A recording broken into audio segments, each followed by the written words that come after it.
Je vais bientôt publier mon 30e livre et le week-end dernier, quelqu'un m'a dit qu'il serait incapable d'en citer un seul. Le pire dans tout ça, c'est que c'est entièrement de ma faute. Et quelque chose me dit qu'il y a beaucoup d'auteurs qui font la même erreur que moi. Bonsoir, je m'appelle Karine. Bonsoir Karine. Je suis auteur mais j'essaye d'arrêter.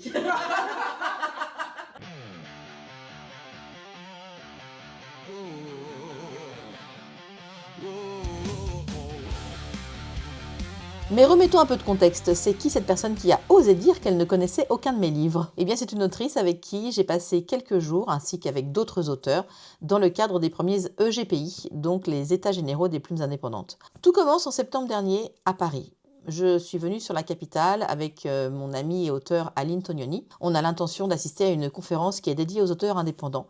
Et en sortant de cette conférence, eh bien, le soir, dans notre Airbnb, on débriefe. Et durant ce débriefing, on se dit qu'il y a quand même beaucoup de sujets qui n'ont pas été abordés, ou alors des sujets qui auraient mérité qu'on y consacre 4-5 heures et qui ont été énormément survolés. C'était certes des sujets essentiels pour les très jeunes auteurs, mais pour les auteurs plus aguerris qui ont déjà publié plusieurs livres, eh bien, ça ne correspond plus à nos attentes. Et c'est pendant cette discussion que je réalise que dans notre métier d'auteur, eh bien, pour mieux avancer, il faudrait être plusieurs. Et là, ça fait tilt. On pourrait organiser une rencontre avec un tout petit groupe d'auteurs très spécialisés qui nous permettrait peut-être d'évoluer, de nous entraider, d'échanger sur nos pratiques et surtout de communiquer en toute transparence pour enfin réussir à se former. Moi c'est Kali, je suis en auto-édition depuis avril 2024. Je me suis lancée en me disant que je voulais vivre de ma plume. J'ai fait l'erreur qu'on est beaucoup à faire au début, de mettre des prix bas en me disant que du coup les gens allaient acheter parce qu'ils allaient se dire que c'était des prix compétitifs. Moi c'est Aline, j'écris de la science-fiction fantasy. Rythme de croisière, je suis à peu près à un livre par an. C'est déjà challengeant pour moi de sortir un livre par an. Il faut que je trouve des pistes d'amélioration et de développement avec la contrainte de un livre par an. Moi, c'est Iman Ounami. Je suis autrice de romans de fantasy, un peu tous les genres de l'imaginaire parce que j'ai également écrit de l'anticipation. Également pour la jeunesse, j'écris sous Iman Ehitayo et Nami Tayo pour la romance et la fantasy. Donc, si je suis aux EGPI aujourd'hui, c'est de trouver les moyens de maximiser ma rentabilité avec le temps de travail que je suis capable de donner, ne pas me cramer pour avoir une longue vie idéalement. Et donc pouvoir pérenniser mon activité en fait, qui est 100% dédiée à l'écriture depuis un peu moins de 2 ans maintenant. Oui, parce qu'il faut quand même que je vous confie un secret. Quand des auteurs se rencontrent, ils ne parlent pas du tout d'imagination, d'univers à créer, de leurs personnages. Non, pas du tout. Les auteurs, quand ils se rencontrent, ils parlent de chiffres et de stratégie. Non, puis c'est bien connu, les auteurs, les chiffres, on adore ça. Notre passion. Ça et l'administratif. Moi, ce qui me faisait flipper quand j'ai commencé l'auto-édition, c'est de me dire, mais il y a tellement de règles. Où est-ce qu'elles sont centralisées et où est-ce que... Parce que quand tu... Réponse courte, elles ne le sont pas. Quand tu fais quelque chose, tu te dis, mais est-ce que je suis pas en train d'enfreindre une règle? Est-ce que c'est bon? Oui, c'est surtout que tu avais plein de sons différents. Mais il y en a qui font ça, et après tu arrives et tu te dis, tiens, je fais quoi moi? Et oui, le principal problème des auteurs professionnels aujourd'hui, ce n'est pas d'écrire des livres de qualité, ce n'est pas non plus de produire de très beaux objets livres qui sont à la hauteur des productions des maisons d'édition. Non, notre vrai problème aujourd'hui, c'est de comprendre nos statistiques, d'être visible sur les réseaux sociaux, d'être finalement marketeur, community manager, tout ça en comprenant des notions de comptabilité et de gestion d'entreprise. C'est tout ça, être auteur indépendant aujourd'hui, et c'est loin d'être gagné et loin d'être facile. Ça veut dire qu'on est constamment en train de se remettre en question, pas seulement sur notre écriture, mais aussi sur la façon dont on est en train de vendre nos livres, dont on est en train de les présenter au public. Et du coup, quand on se réunit entre nous pour échanger, eh bien croyez-moi, on prend quelques baffes et j'en ai pris de belles ce week-end-là. Le multigenre, c'est l'une des premières problématiques qu'on a soulevées. On est en multigenre, hein? On est contente d'être en multigenre. Mais je pense que c'est en fait une erreur qu'on fait beaucoup en multigenre. Nous étions 2 autrices à faire du multigenre, Nami Tayo et moi. Et franchement, on s'est tout de suite rendu compte que ça posait problème. Et je pense que tout le monde a fait la même. Moi, quand j'ai commencé mon premier livre, c'était de la fantasy. Et je pense qu'inconsciemment à l'époque, parce qu'à l'époque, pour le coup, je ne pensais pas du tout stratégie, inconsciemment, j'avais quand même fait ce travail de concurrence. Pourquoi? Parce que je lisais beaucoup de fantasy. Et donc, inconsciemment, comme j'étais focus sur un genre, je connaissais en fait ce qui était attendu du marché. Et donc, je pense que c'est pour ça que ça a marché. Mais le second livre, c'était pas de la fantaisie. Alors là, je me suis ramassée. Ça pose problème parce que ça nous rend difficilement identifiables. Identifiables par les lecteurs qui, quand ils arrivent au salon et qu'ils voient plusieurs genres sur notre stand, se demandent si on est éditeur, libraire ou vraiment auteur. Et dans ce dernier cas, est-ce qu'on est vraiment spécialisé dans tous ces genres ? Difficilement identifiable aussi par Amazon, qui déteste les auteurs multigenres et ne les met pas en avant parce qu'ils n'arrivent pas du coup à cerner le profil de lecteur auquel il doit adresser les œuvres de ces auteurs. Et même si j'ai eu de très belles réussites, avec un livre qui a été récompensé au Salon du Livre de Paris, avec un autre qui a été numéro 1 des ventes Amazon, avec un troisième qui a explosé dans le genre de l'urban fantasy, eh bien aujourd'hui je suis encore en train de me défaire de mauvaises habitudes que j'ai prises à l'époque. Sauf qu'aujourd'hui, en tant que professionnel, il est temps d'avancer et d'aller toujours plus loin. Et pour la première fois, je comprends qu'il va falloir restreindre les genres dans lesquels j'écris, ou du moins ce que je propose en tant qu'auteur indépendant, tout en écoutant un peu plus les tendances existantes et en les adaptant par rapport à ce que j'aime écrire. Parce que m'entendre dire qu'au bout de 18 années d'écriture et de 30 publications, quelqu'un n'est pas capable de citer un seul de mes titres alors que la personne me connaît, mais que par contre elle sait très bien que je suis formatrice en écriture, ça m'a collé une sacrée baffe. Mais je ne suis pas la seule à avoir pris des baffes, croyez-moi. Voilà, les chiffres et moi, ça fait 2. Je préfère les mots au final. Mais du coup, voilà, on a eu une bonne explication sur du coup tous les statuts d'entreprise et comment bien gérer une comptabilité qui, au final, peut nous faire gagner et moins nous faire perdre d'argent. Donc oui, au final, là, c'est ce qui m'a marqué en fin de journée dimanche, c'est du coup cette petite aparté qu'on a eue sur ce point-là. C'est l'importance de prendre du recul. Parce que je savais déjà, mais des rappels font pas de mal. Aussi la possibilité d'avoir des outils en fait pour aller encore plus loin. Je retiens l'outil de what if, si j'augmente le prix de tel, qu'est-ce qui se passe, etc. J'allais dire l'importance de revenir en fait aux bases, même quand on croit savoir, le fait d'abord de passer d'un genre à l'autre fait que des fois on oublie les fondamentaux. Et un fait marquant, j'ai enfin trouvé, merci, le tableau de mes rêves. Donc voilà, merci Aline pour ce tableau magnifique. Et puis maintenant, il faut rentrer dans les détails. Il faut parler un petit peu stratégie et comprendre pourquoi certains de mes titres se vendent moins bien que les autres. Et, nouvelle petite baffe, il faut quand même être clair. Aujourd'hui, bien que j'ai environ 70 000 followers, tout réseau social confondu, eh bien, la visibilité ne me fait pas vendre de livres. La visibilité ne rend pas mes livres identifiables. Pourquoi ? Eh bien, parce que sur mes réseaux, je partage principalement mon expérience d'auteur, dans l'espoir, eh bien, d'un côté, d'aider les autres auteurs à progresser sur leur chemin, de leur éviter de commettre les mêmes erreurs que moi, par exemple, et de l'autre côté, eh bien, montrer aux lecteurs ce que c'est que le véritable métier d'auteur, et, on va dire, un petit peu sortir le lecteur du fantasme du métier d'auteur. Du coup, vous l'avez remarqué, eh bien, dans tout cela, je ne parle pas de mes livres, ou du moins pas assez. Plus de 85% de mes publications ne concernent pas le livre que je suis en train de vendre en ce moment. Le seul moment où je parle à plein temps de mes livres, c'est quand je suis sur des salons du livre, c'est-à-dire 1 à 2 fois par mois. J'oublie donc complètement de communiquer sur mes livres. Et c'est criant de vérité lorsque je regarde les feeds Instagram d'autres auteurs qui cartonnent. Ces feeds sont remplis d'informations sur leur dernière sortie livresque. Alors que moi, je vous parle de mes doutes, de mes échecs, de mes réussites et de ma petite vie d'auteur. Alors c'est sûr, dans l'idée qu'il faut pouvoir se vendre avant de vendre quelque chose, j'ai parfaitement réussi. Sauf qu'aujourd'hui, il serait peut-être temps de modifier un petit peu la posture de la casquette sur ma tête et d'arrêter de vous dire « Coucou, regardez, je suis Karine Carville, auteur, et c'est ça le métier d'auteur », mais plutôt « Coucou, je suis Karine Carville, auteur, et j'ai publié, eh bien ceci ». Oui, bah là du coup je l'ai mis dans le champ de la caméra parce que comme ça j'ai appris de mes erreurs et vous voyez l'ordre et la chasse en fond. Il est donc temps aujourd'hui qu'on ne me reconnaisse plus seulement comme coach mais aussi comme auteur. Et je crois que tout cela, c'est aussi une question de posture. Pourquoi est-ce qu'on me reconnaît plus dans le métier de coach que dans le métier d'auteur ? Eh bien parce que je suis bien plus sûre de moi en tant que coach qu'en tant qu'auteur.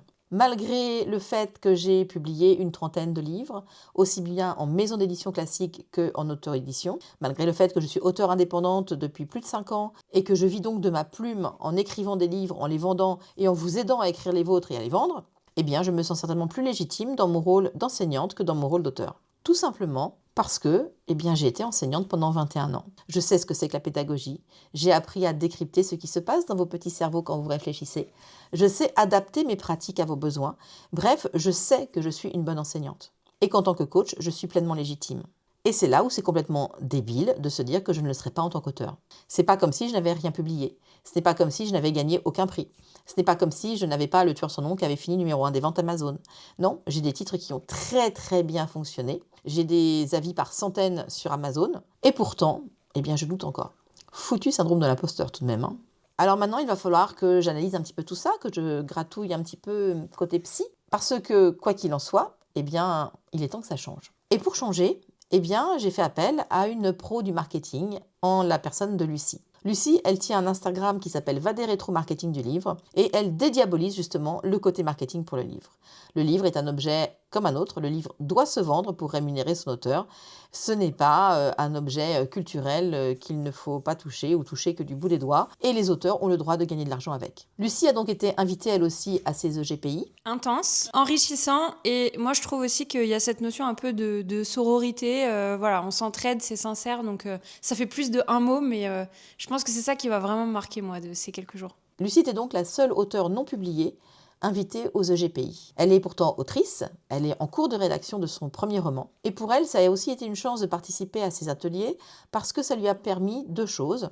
D'une part, de comprendre comment fonctionne notre vie d'auteur indépendant et peut-être de ne pas commettre les erreurs que nous avons commises. Et d'autre part, de récupérer de la data, des données sur des auteurs qui sont eux-mêmes en pleine remise en question, qui ont besoin d'avancer au niveau stratégique. Et Lucie nous a permis pendant un après-midi de faire des speed dating avec elle pour repositionner notre communication comme il le faut sur les réseaux. Ça a vraiment été un moment très intense pour chacune d'entre nous et je crois qu'on va s'en souvenir longtemps. Alors, après ce speed dating marketing avec Lucie, j'ai un super plan d'action qui, cette fois, est très clair pour la sortie de mon tome 4 qui va bientôt arriver. Donc là où avant je faisais les choses de manière un peu intuitive et on va se dire un petit peu dans le rush du lancement, là moi j'ai une vision très claire de quoi faire, à quel moment, dans quel ordre surtout, pour maximiser sur deux tableaux à la fois, le tableau Amazon et le côté boutique pour les ultra fans avec les box. Donc ça c'est top, ça apporte beaucoup de clarté. En fait, en tant qu'auteur, j'ai l'impression qu'on est toutes dans une grande forêt, chacune sur notre chemin. On sait pas, en fait, c'est pas une question ni de concurrence, ni d'avancée, ni rien. C'est juste qu'on a chacun choisi un chemin et que on fait avec ce qu'on a, en fait. Maintenant, il faut réussir à sortir de cette forêt, quoi. Enfin, ou du moins à atteindre la montagne qui est au milieu de la forêt. Voilà, c'est plutôt ça. À atteindre la montagne qui est au milieu de la forêt. Et là, avec tout ce qu'on a fait depuis 3 jours, j'ai l'impression que, il y a comme s'il y avait des portails magiques qui s'étaient ouverts partout dans la forêt et on se dit, ok, je prends lequel en premier. Alors, cependant, comme on disait quand même aussi, va y avoir des évidences et va y avoir des choses à mettre en place en premier au niveau stratégie.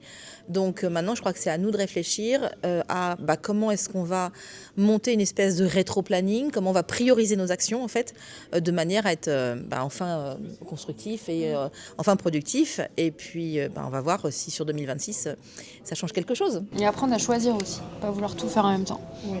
Ça c'est important. Et ça c'est compliqué pour nous. C'est très compliqué pour nous. Je sais, mais apprendre à choisir ses combats et pas vouloir courir sous les lièvres.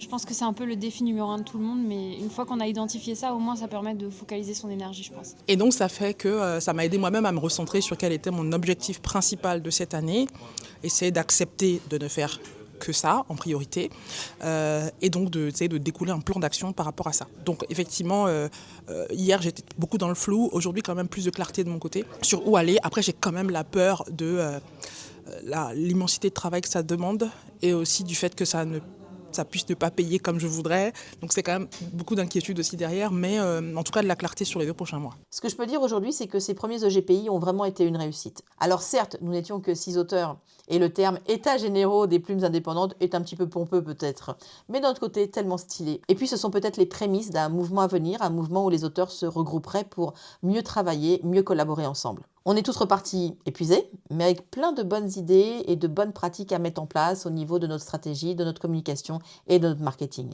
Et puis, on avait pas mal de tableurs Excel aussi à remplir avec plein de chiffres partout. Pour ma part, il est clair que j'ai du ménage à faire sur mes réseaux sociaux. Il faut que je recentre ma communication aux bons endroits. Il faut que je définisse où je parle de mes livres, où je parle de mes prestations. Et surtout que je n'ose pas à remettre mes livres en avant de façon très décomplexée, comme je le faisais finalement dans les années 2010. Je me prenais pas la tête. J'y allais sans trop réfléchir. Il n'y avait pas d'enjeu pour moi puisque, comme je vous le disais, c'était un hobby. Et finalement, c'est peut-être ça aussi qui a changé. Je crois qu'à trop vouloir faire bien, se prendre la tête, on oublie aussi parfois un peu le plaisir qu'il y a derrière écrire un livre et le proposer à ses lecteurs. Donc le plus dur reste à faire, analyser, changer ses pratiques, évoluer, grandir, progresser. Peut-être que toi aussi ça t'effraie, peut-être que tu te dis que tu n'y arrives pas tout seul, donc dans ce cas-là, eh bien, je vais te rappeler que tu peux tout à fait faire appel à mes services lors de coaching, de formation, d'ateliers, de campus d'écriture, et que cela t'aidera certainement à avancer plus vite dans ce chemin que tu parcours au milieu de la forêt de l'écriture. Et puis pour conclure, je suis curieuse de savoir ce que vous pensez des EGPI. Est-ce que vous vous sentiriez prêt à passer comme ça quelques jours avec des collègues, à tout dévoiler en toute transparence pour apprendre les uns des autres? Et puis je suis curieuse de savoir aussi aujourd'hui quelles sont les difficultés que vous éprouvez en tant qu'auteur, les choses qui vous semblent insurmontables et où vous auriez bien besoin d'aide pour progresser. Sur ce, maintenant que je vous ai fait ma promo de coach et que je vous ai aussi parlé de L'Ordre et la Chasse, qui est donc ma dernière sortie littéraire, eh bien, je vais vous laisser. Merci beaucoup d'avoir regardé cette vidéo jusqu'au bout. Pensez à laisser un petit pouce bleu, à vous abonner. Et moi, je vous dis bisous, bye.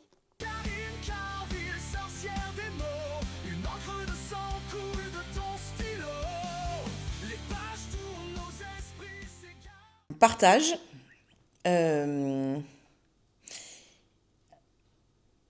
Détente, mais dans le sens, je trouve, soulager un peu l'angoisse, l'anxiété, enfin, en fait, voilà, peut-être poser un peu ces émotions négatives qu'on peut parfois porter.